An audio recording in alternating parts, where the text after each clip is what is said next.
ఇవాళ అయోధ్య రాముడి గుడిలో జరిగిన చందా చోర్ అంటే డొనేషన్ విరాళాల దొంగల మీద చర్యల గురించి తక్షణ చర్యలు శీఘ్రగతికి తీసుకోవాలని చెప్పి ఈ ప్రెస్ మీట్ పెట్టడం జరిగింది.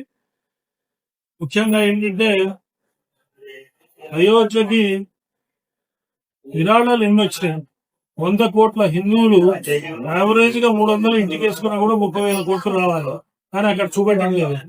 దీని మీద హైయెస్ట్ ఎపిక్స్ బాడీ ద్వారా ఒక ఆడిట్ చేయటం, తర్వాత అక్కడ జరిగిన రోజు లెక్కింపు చేస్తున్న దగ్గర డొనేషన్స్ రెగ్యులర్ గా వచ్చిన పైసలు తీసుకోవటం, బాత్రూమ్లలో పెట్టడం, తర్వాత తీసుకెళ్లిపోవటం, ఎక్కడ చెకింగ్ మెకానిజం లేకపోవటం, వీటి మీద ఎంక్వైరీ జరుగుతున్నది. సిట్ ఎంక్వైరీ మీద మాకు నమ్మకం లేదు, అందుకని సుప్రీంకోర్టు సిట్టింగ్ చేయాలి, లేకపోతే సిబిఐ ఎంక్వైరీ అన్న చేసి ఈ దొంగలందరినీ పట్టుకోవాలి.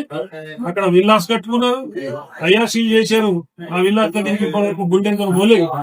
ఉత్తరప్రదేశ్ లో మనందరం చూస్తుంటాం, ఎక్కడ తప్పు జరిగినా 24 గంటల్లో బుల్డోజర్ వెళ్తుంది. మన ఇక్కడికి ఎందుకు వెళ్ళలేదు అనేది ప్రశ్నిస్తున్నాం. ఇదే విధంగా మాట్లాడటం జరుగుతుంది. ఈ చర్య తొందరగా తీసుకోకపోతే మాత్రం ఇది దేశవ్యాప్త ఉద్యమం అవుతుంది.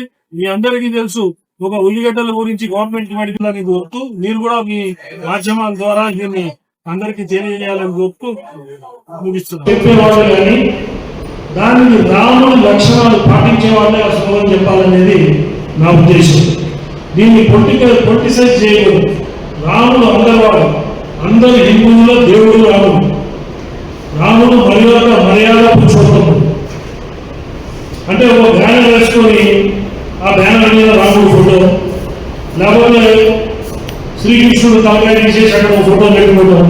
నిన్న ఒక ర్యాలీలో చూశాను, ఒక పార్టీ రాష్ట్ర అధ్యక్షుడు ముందు హనుమంతుడు వేషధారి జెండా పట్టుకొని డ్యాన్స్ చేస్తున్నాడు. ఇట్లాంటివి చేయకూడదని నా ఉద్దేశం. ఏ పార్టీ అయినా దేవుళ్ళని రాజకీయాలని ఆపాదించడం అనేది మహాభావం. ఇది క్షమించరాని నేరం. ఇప్పుడు ఈ రామాలయ నిర్మాణం, బాబ్రీ మసీద్ ఇష్యూ మీ అందరికీ తెలుసు. ఎంత ఉద్యమాలు జరిగినాయి, ఎంతమంది కరసేవకులు అక్కడికి వెళ్ళారు, ఎన్ని వేల మంది అక్కడ చనిపోయారు. పోలీస్ కాన్పులు అయితే వేరే మంది చాలా మంది కరసేవకులు చనిపోయారు. మీరు ఒక రకంగా చూస్తే యమునా నది ఎలక్షన్స్ ముందు ఒక స్టంట్ లాగా ఈ రామాలయ విగ్రహ ప్రతిష్ట చేసి ప్రారంభం చేయడం జరిగింది.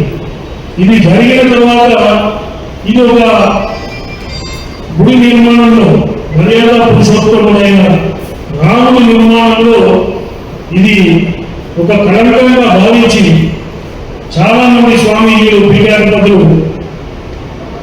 చిన్మయ ట్రస్ట్ పేరు మీద అయోధ్యలో 40 రోజులు అంటే కేసీఆర్ గారు చేసిన ఆయుధ చండీ యాగం కంటే కూడా 10 రెట్లు పెద్దది.